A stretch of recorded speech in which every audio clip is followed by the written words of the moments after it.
রে শ্যাম নাকি শ্যাম রে ভয় করছো নাকি? তে ভয় করবি না, পিছ থেকে মানুষ ডাক দিলাম করে কিছু কম। যাই হোক তোর রুল নাম্বার কত হলো রে? ওরে বন্ধুর কোশ না, আর দুই পিছলে গেলে হচ্ছে 100 হলো নি, 98 হয়েছে। ও 98 হয়েছে। তোর কত হয়েছে? এই আমার হলো 99। হ্যাঁ 99 কে রে 98 বুঝলু 99 এবার কেমনে হয়? ও তোমার যদি আটা হয় আর আমার ময়দা হতে পারে না না? কি রে 98 99 মধ্যে সংখ্যা কিরম কি?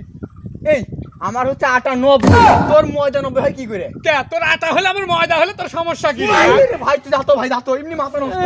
উচিত কথা বলে পারে তোমার মাথা নষ্ট হয়ে যায় তাই না? বুঝনু না 98 বুঝনু, কিন্তু এই 99টা বুঝনু না। তো দর্শক বন্ধু আপনারা কমেন্টে বললেন যে 99টা কি? এমনি আমার পরীক্ষার রেজাল্ট মাথা নষ্ট, আর উপর আর এই